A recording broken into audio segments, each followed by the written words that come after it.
Millions of tons of snow and ice, driven by violent frozen winds. The blizzard. Roads become death traps.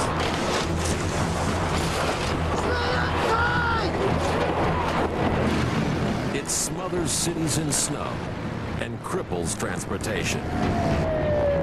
We are powerless in its grip. The white storm that kills on our raging planet.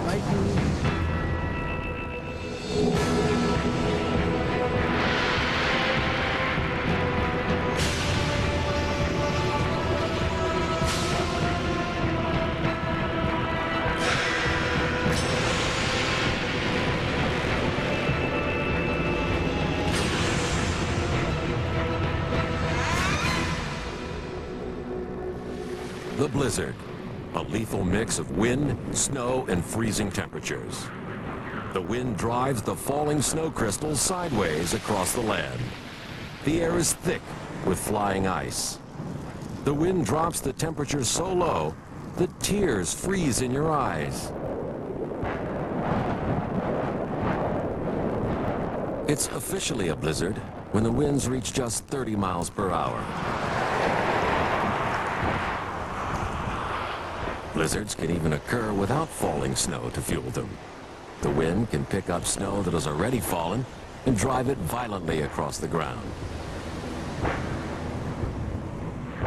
In a strong wind, these ground blizzards can swell to a height of 30 feet or more. Yet just above the raging storms, the sky may still be clear.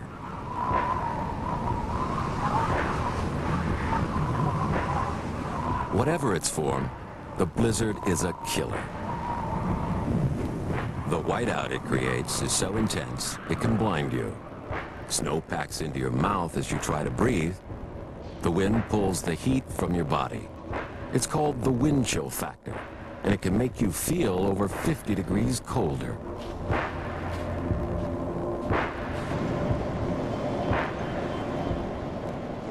Hypothermia sets in with frightening speed.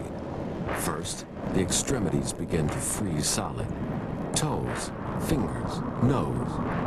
And as the frost-bitten flesh freezes, it dies.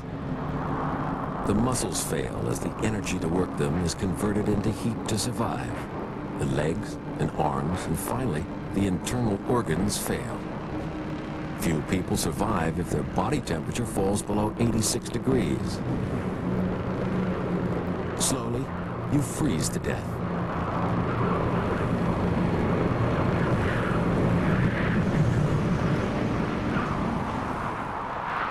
Mountains are one of our planet's most lethal domains. More people die in blizzards than by falling.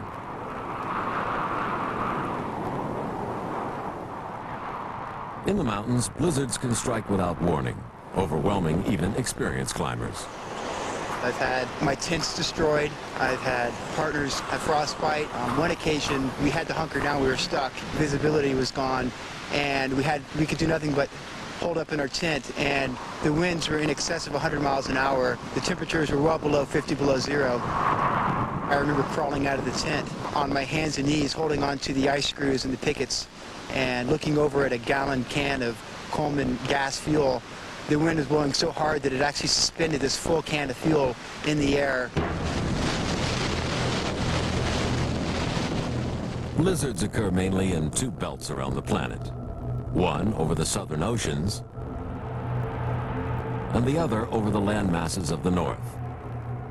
In both, the cold climate of the poles interacts with the heat, moisture, and winds of the warmer latitudes, creating snowstorms and freezing winds. On the borders of the Arctic ice, these conditions can create blizzards of almost unimaginable power. This is the home of Arctic hurricanes. They strike in Norway. This is Tromsø, a northern town of 6,000. That's 200 miles inside the Arctic Circle. On the 16th of May in 1995, with almost no warning, the town was hit by a storm with winds of over 100 miles per hour.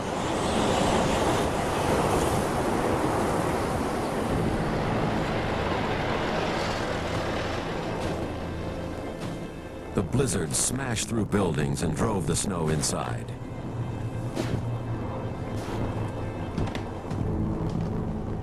Amazingly, despite the destruction, no one was killed. A storm struck the same town 18 months later. This time, a person was killed. Blizzards this devastating are still rare, but our planet is changing. Global warming is taking hold. As the planet gets warmer, all forms of extreme weather, hot and cold, will become more common. Blizzards will rip across the polar regions with ever-increasing ferocity.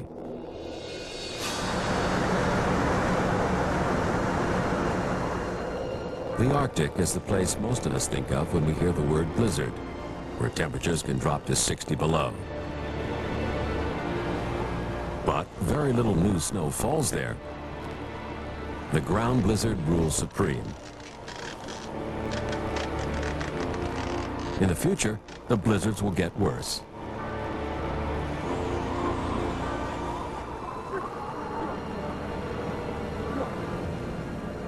For thousands of years, the Inuit have lived on the edges of the Arctic.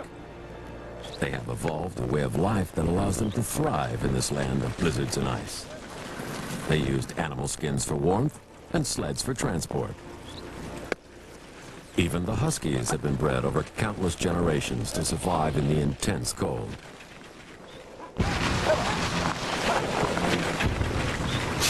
This ancient mode of transport is celebrated today in the Iditarod, a grueling 1,150-mile race across the harsh Alaskan terrain.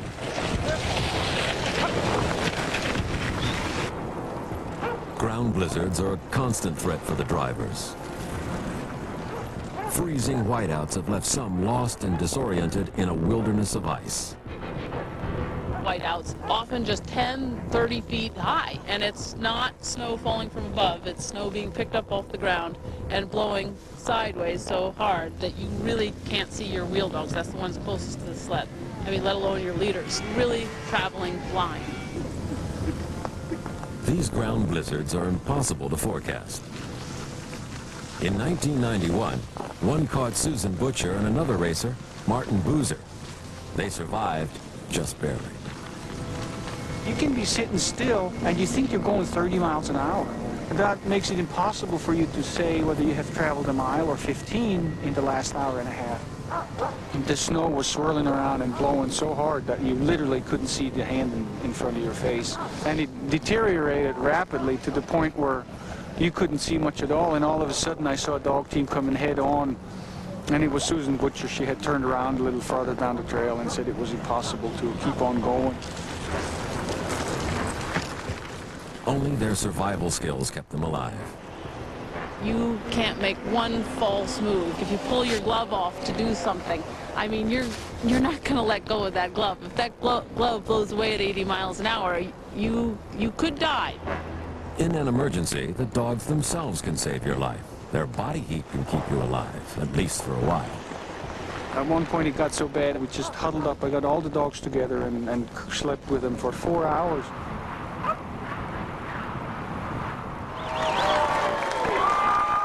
Both Susan Butcher and Martin Boozer managed to complete the race. The blizzard deprived them of any chance of victory, but it could have cost them their lives.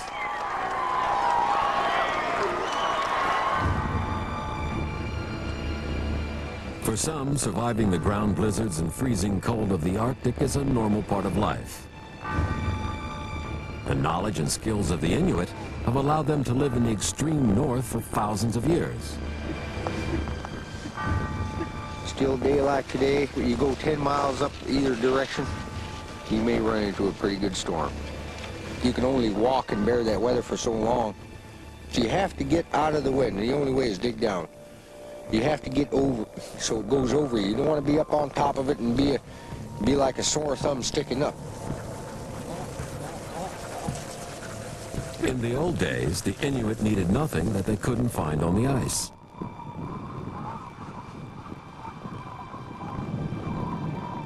These are the 1,100-year-old remains of a traditional Inuit home. It was made of skin stretched over the whalebone frame. The Thule Inuit spent their winters protected from a blizzard inside structures like this. Beneath this roof, the home was hollowed out deep within the ice. Away from home, the Inuit would take shelter in an igloo. To build this ice hunting lodge, the traveler needed little more than a knife and a lot of practice.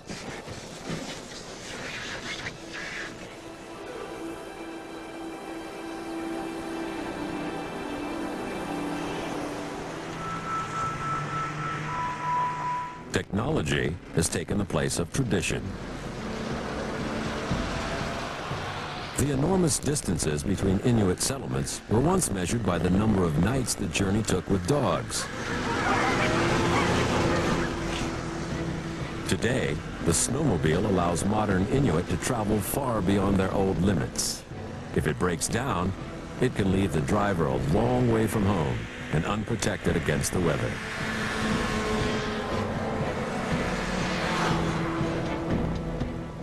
Modern timber frames, raised on stilts to minimize contact with the frozen ground, have replaced the ice and whalebone houses.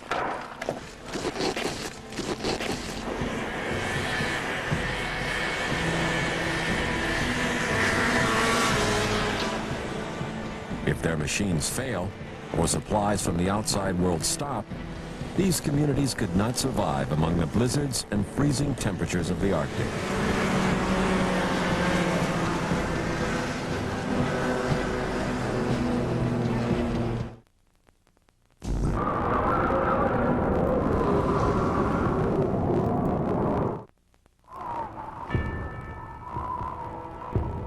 Throughout history, records show that America's northern cities have been crippled by blizzards.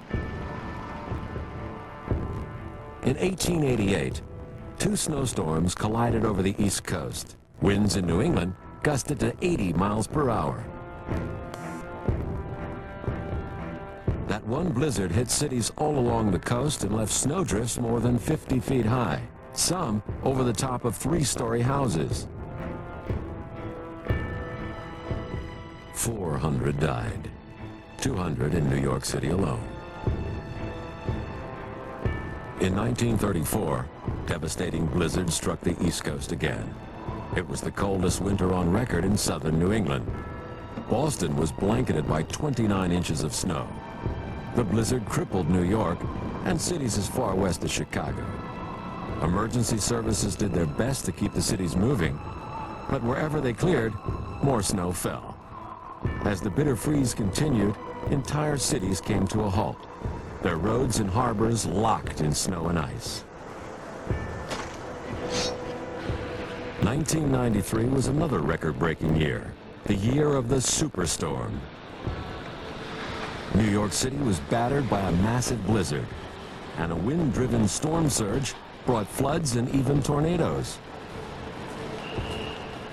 270 people died in the northeastern corridor.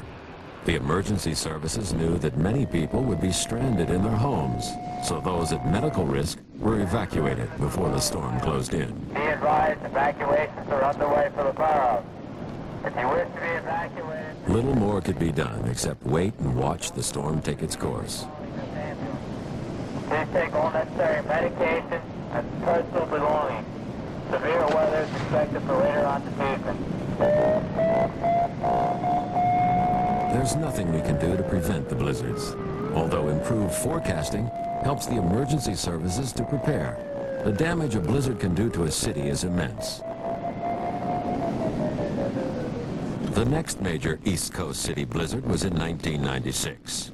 On the 6th of January, it swept right up the northeastern coastline, engulfing city after city as it went.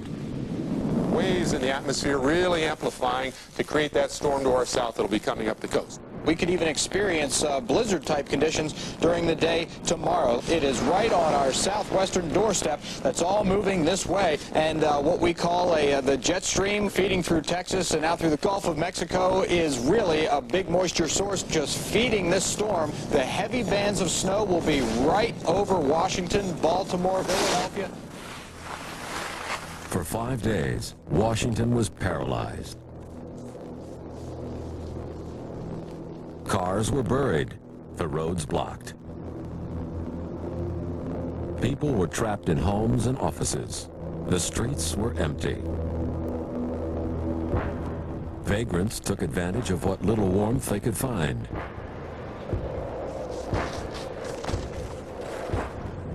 "28 inches of snow had brought the city to its knees. Transport ground almost to a halt. Planes, too, were grounded. The economic cost of the blizzard was almost $1 billion. A few cubic yards of snow can literally weigh a ton. In Maryland and Virginia, 27 people died from heart attacks caused by shoveling snow. With the roads blocked, the emergency services could not get through to help.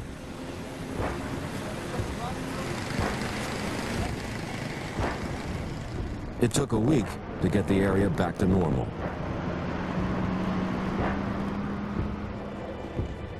Meanwhile, Washington enjoyed an unexpected holiday. But this was only one small fraction of the huge blizzard scope. The storm was immense.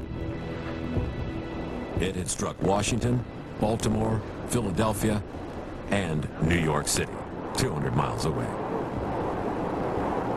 The mayor of New York pleaded for help to keep the city going.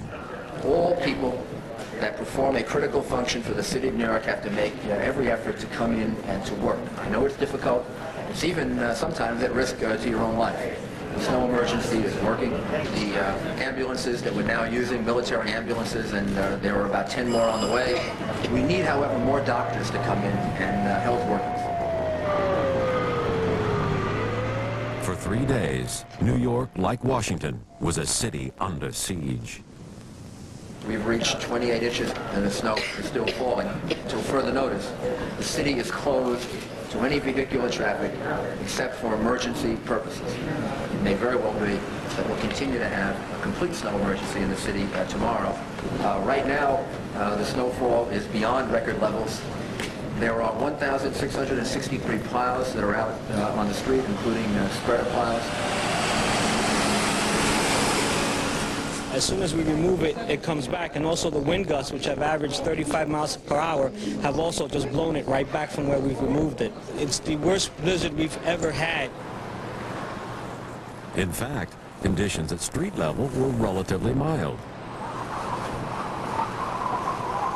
The tall buildings deflected and slowed the wind, so the snow fell gently down into the streets.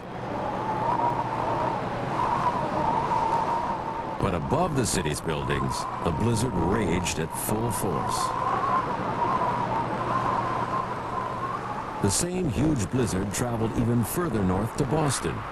There it dumped up to 2.5 feet of snow before it headed finally out into the Atlantic. Boston is hit with an average of 2 full-scale blizzard warnings every year.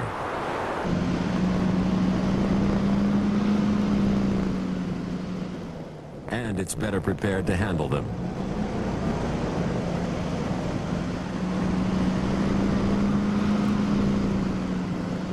We got a lot of problems, but we had Boston has spent up to $9 million on dealing with snow emergencies in a single year. Good morning, snow emergency. This single blizzard covered an area 500 miles long with snow up to 31 inches deep.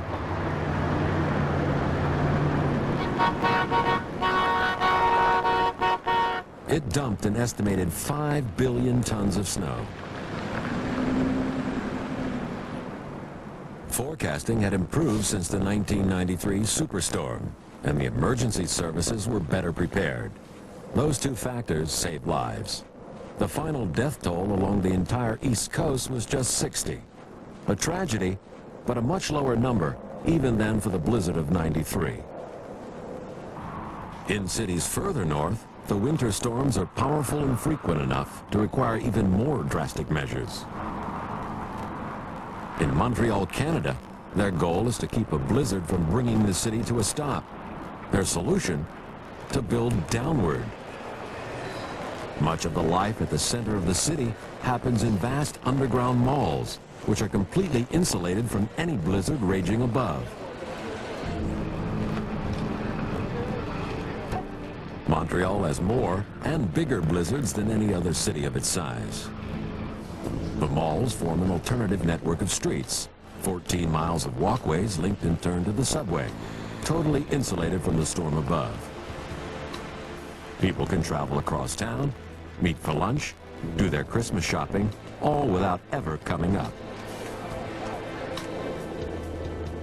But even at ground level, cities are shielded from the worst effects of a blizzard. The streets are protected by a phenomenon called the heat island effect. Buildings generate vast amounts of heat, which radiates out into the environment, often melting the snow, which refreezes into massive icicles. On average, urban streets are 5 degrees warmer than the open space around the cities.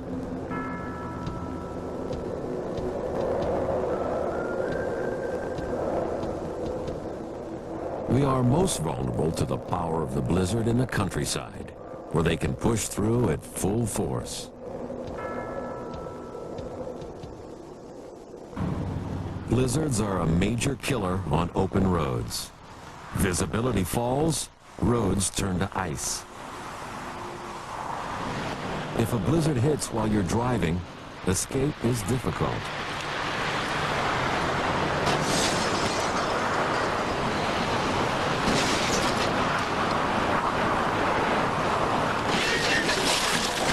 In a blizzard, a car can become a death trap.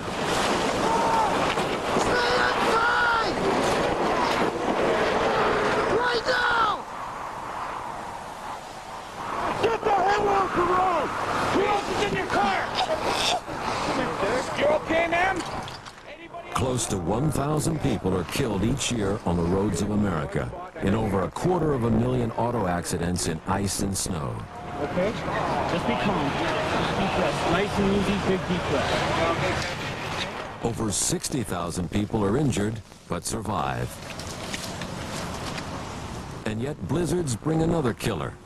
For the drivers who get stranded on the roads, unable to see through the whiteout, or trapped in a snowdrift. For them, the killer is the cold. This is Fargo, North Dakota. Winter's grip lasts from October to May. Temperatures drop to 30 below zero. Every year, blizzards strike here with relentless force and regularity. Wind speeds reach 40 miles per hour. The wind chill can be 80 below. In 1997, the winter blizzards in South Dakota alone killed 100,000 cattle. Many because the farmers weren't able to get out and feed them.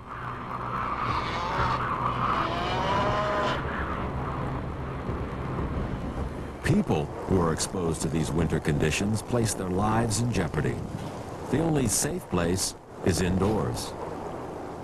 But that's not always possible. Occasionally, people must go outside, and inevitably some get caught.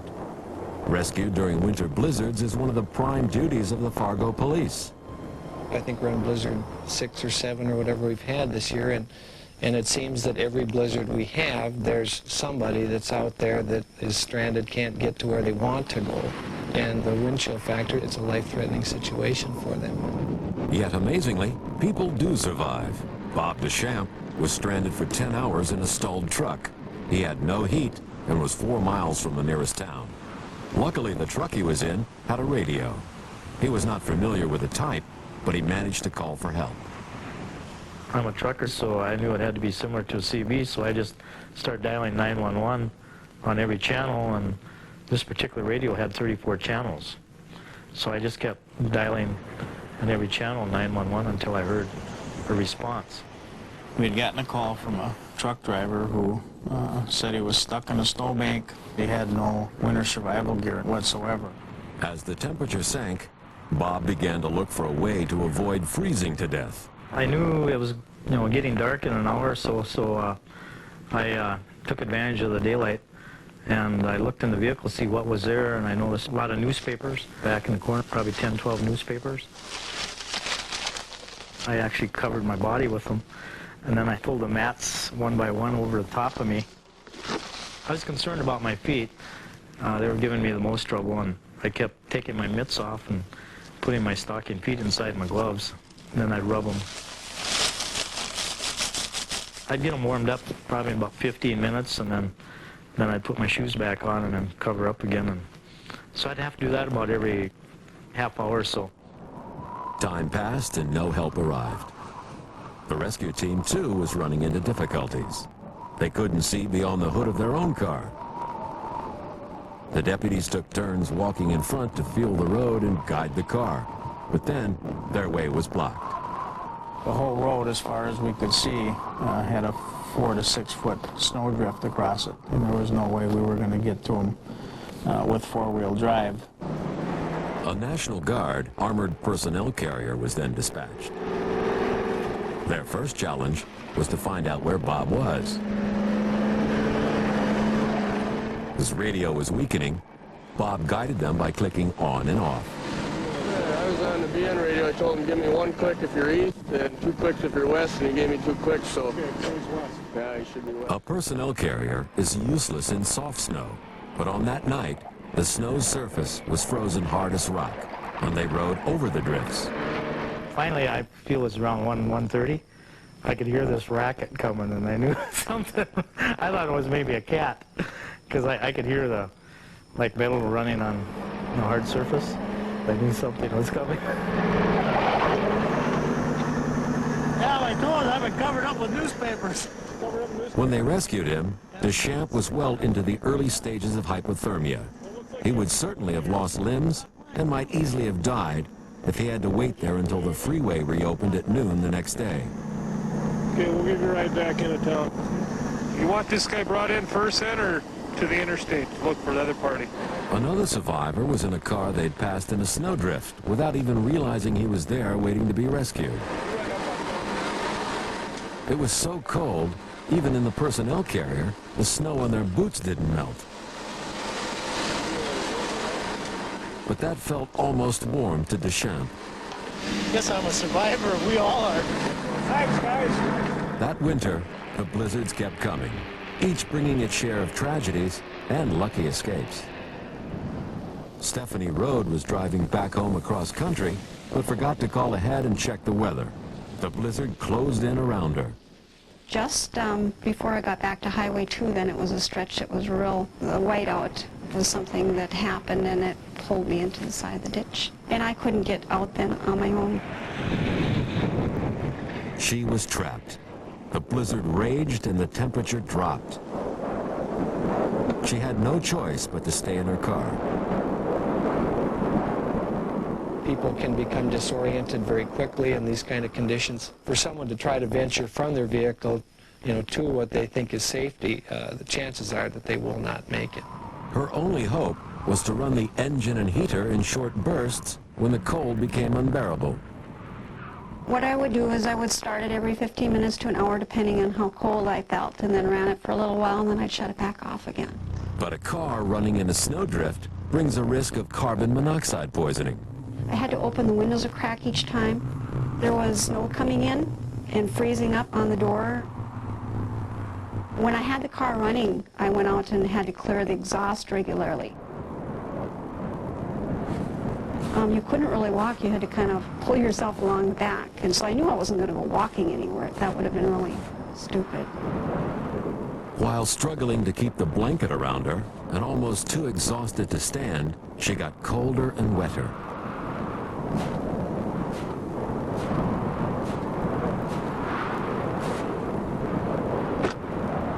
But then the exhaust pipe became blocked by ice, so she could no longer run the engine.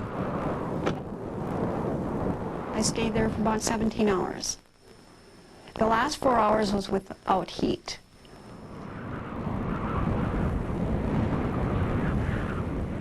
Stephanie Rode escaped with her life only because she knew how to protect herself in this type of emergency. Until people get into that situation, they don't really realize how quickly it becomes life-threatening. Police recommend that winter travelers carry blankets, a shovel, sleeping bags, winter boots, and candles. Not just because a candle may keep fingertips from freezing, but also to reduce the danger of panic in total darkness. And when traveling in bad weather, always let someone know what roads you'll be taking. Simple measures like these shield us from the blizzard's full effect and save lives.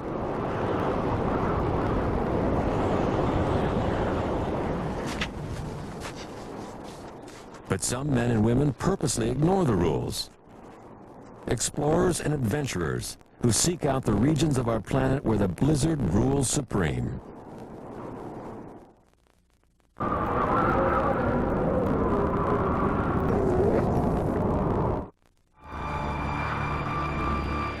This is Mount Rainier, the highest mountain in northwestern America, and famous for its violent storms. 10,000 people attempt to climb it every year, drawn by the challenge of its 14,000 feet of ice and granite. Mount Rainier has no regard for my safety. Mountains don't care, glaciers don't care, blizzards, they don't care about you, and you need to be prepared to do well on your own and survive. Gus Bush and his son Andrew are typical of the climbers who come here. They're both experienced mountaineers who were well equipped for the 3-day climb to the summit and back. But in May 1996, a huge blizzard almost cost them both their lives. It began with one potentially lethal mistake. On their way up, the weather began closing in. They should have turned back.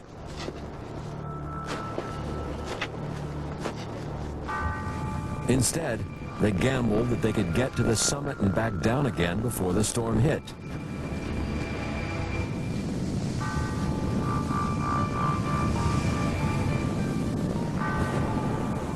But their luck ran out on a glacier 11,000 feet up.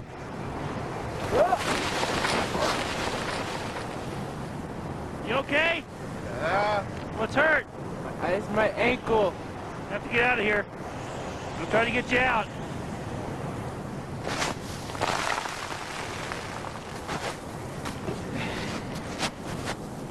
Gus was able to haul Andrew out of the crevasse. But Andrew had broken his ankle, and they were trapped on the mountain. The wind and snow got rapidly worse. It would reach blizzard force within an hour. Without shelter, hypothermia was inevitable. So Gus did the only thing he could. He dug a snow cave.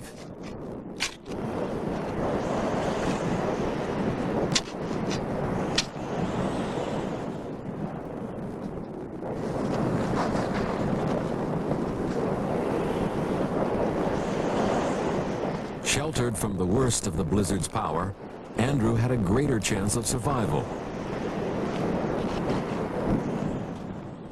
Before Gus finally took shelter, he was able to call for help. Can I have Mount Rainier, please? The blizzard closed in on them just minutes later. Mount Rainier? Far below, the rescue team prepared to risk their own lives in the blizzard raging on the mountain above them. Let's go. They needed to climb through the same storm that was threatening to kill Gus and Andrew. The wind was now 50 miles an hour outside their snow cave. Wind chill 60 below. Inside it was bitingly cold, but still survivable. Without the snow cave, they would have died in hours. The rescue team came up into the blizzard with just a half hour of daylight left.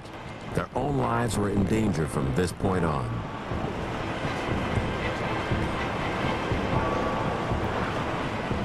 Because Gus had carried a mobile phone, the rescuers knew the height and rough location of the snow cave. Without that, the blizzard would have almost certainly killed Gus and his son.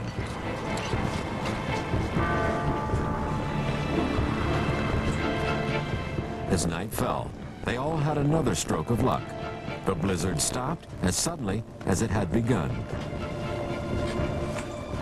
The snow cave had bought Gus and Andrew enough time. The team finally reached them in the morning. I think we got him. Oh, God, am I glad to see you guys. How are you doing? Fine. My son's inside. I think he's got a broken ankle. You need to help him. Okay, I'm Rob West. Hi, Rob. Rescue. Get in there and help. Gus had survived through the night relatively well, but Andrew needed urgent medical attention. Hooker 3-1, this is Tacoma 1. I'm gonna give you some oxygen here to help your breathing out.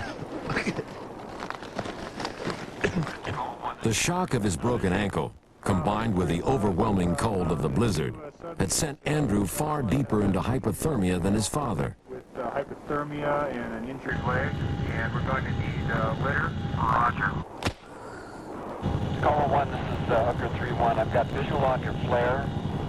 The circulation in Andrew's toes had stopped, and frostbite had set in. Just a few more hours, and he could have been dead. With the blizzard gone, a helicopter could now airlift them to safety. Mount Rainier had taught them a lesson in survival.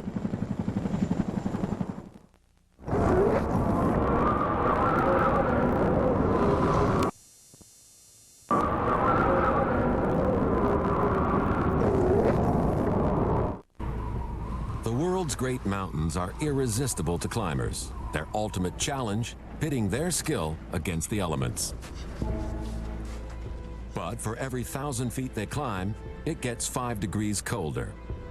Soon they enter a world of ice, and without warning, a violent wind can spring up. From a distance, this spin drift appears beautiful. But for anyone caught in it, this is a blizzard of appalling power. The wind-driven snow and the unbearable cold make mountain blizzards the greatest danger a climber can face. On Mount Everest, the blizzards are unbelievably savage. This is the highest place on Earth, 29,000 feet. In midwinter, the jet stream could sweep far enough south to blast the upper slopes of the Himalayan range with 100-mile-per-hour winds at 100 below zero, and make the mountains impossible to climb. So mountaineers wait each spring until forecasters can give notice that the icy, hurricane-force winds are about to depart.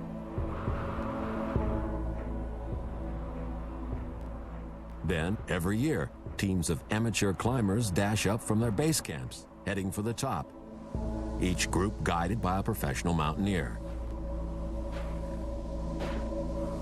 This is the ridge leading from the south summit to the top.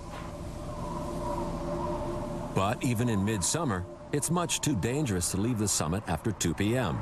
To leave any later puts the climbers at risk of being trapped by a blizzard as night falls on the way back down. The record shows that for every 4 who make it to the summit, only 3 will survive and make it home. On May 10th, 1996, 3 teams of amateur climbers set out for the top from the highest camp. Scott Fisher, the guide who took these pictures, was one of those who died. In all, 24 reached the summit, shepherded by their guides until late in the afternoon. As the last of them were coming down, the weather turned bad. A massive blizzard began raging around them. The winds were now hurricane force. The wind chill 100 degrees below zero. Thunder and lightning smashed around them. It was impossible to see through the whiteout. There was no choice but to hunker down and wait out the storm. One of the last men alive up there, the guide Rob Hall, had a phone link to his base camp. They patched him through to his wife in New Zealand. As the blizzard raged around him, he told her, "I love you. Sleep well, my sweetheart. Please don't worry too much." Rob's frozen body remains on Everest. Of the 24 who reached the summit that day, 5 did not return. Even the survivors paid a heavy price. Beck Weathers lost consciousness in the cold. Twice during the storm, rescuers found him and left him for dead. By a near miracle, he awoke 12 hours later, And although temporarily blinded and badly frostbitten, he staggered alone to safety. Climbers know the risks and are prepared to take them. But sometimes, freak blizzards strike in places that no one could anticipate. In August 1996, in high summer, a blizzard reached down from the Himalayas into Kashmir, and it massacred a group of pilgrims on their way to the Amarnath Cave, a shrine to Shiva, the Hindu god of death. It was hot, so the pilgrims wore only the lightest clothes. The blizzard caught them with no warning and showed no mercy. 138 pilgrims died, 15 of them at the mouth of the cave. 9,000 were trapped, but survived in the lingering cold on the mountainside.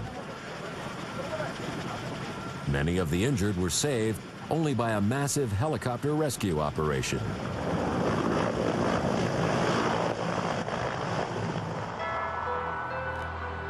Blizzards have taken the lives of unwary travelers since history began, often burying their body under the snow for the whole winter, sometimes even for many years.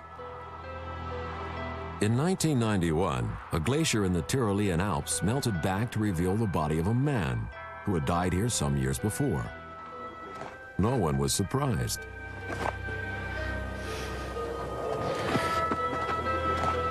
Alongside him, they found something astonishing. Fragments of wood and metal, which were the remains of Bronze Age tools.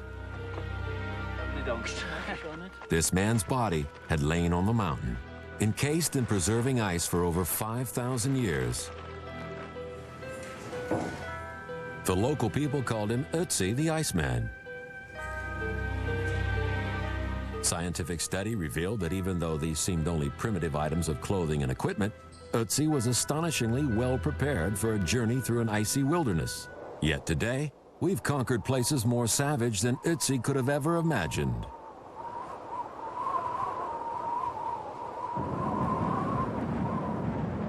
Perhaps the most extreme environment on Earth is in Antarctica. Survival here would be impossible without modern technology and regular supplies. Nearly all the people who do live here are scientists, staying for 6 months at a time, cut off from the outside world in conditions that can be even more hostile than in the Arctic North. Great ground blizzards can rage here for days. People are relatively recent visitors to this frozen waste. When the pioneers came, the blizzard was their worst enemy. In 1911, the British captain Robert Falcon Scott made his ill-fated attempt to be the first to reach the South Pole. On an ice shelf below Mount Erebus, he and his team of 4 prepared to trek into the heart of the Antarctic continent, hauling their supplies on foot and leaving food and fuel in places where they would stop as they returned. It was a journey that would end in terrible tragedy. Scott's Norwegian rival, Roald Amundsen, had a different method. He used a dog team, first to haul supplies and then as food. When Scott reached the pole, he found the Norwegian flag already planted there. As Scott headed wearily back towards the coast, the weather conditions became worse and worse. A few miles from the safety of their last supply dump, a blizzard struck. They could go no further, so they pitched camp. As the temperature dropped to 80 or 100 below zero, the blizzard killed them all. Tomorrow on Cosmos. The Antarctic exploration is now done by scientists. Their aim is to learn more about this mysterious continent. They've made discoveries which point towards the reality of global warming.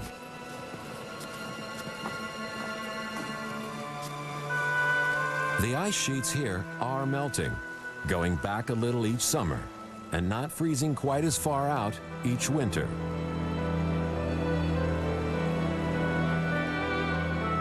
Slowly, our planet is warming up.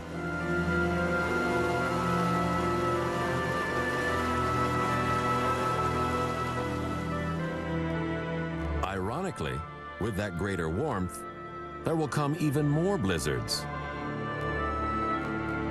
As the atmosphere warms, it stirs the Earth's complex weather systems. Extreme weather of all types could become more common. As well as heat, there will be intense cold. Winds will be more violent. And the blizzards could get bigger and bigger. They will rip across the poles with unbelievable ferocity. They will continue to engulf our cities, paralyzing whole economies. The blizzards will howl with unsurpassed power over our raging planet.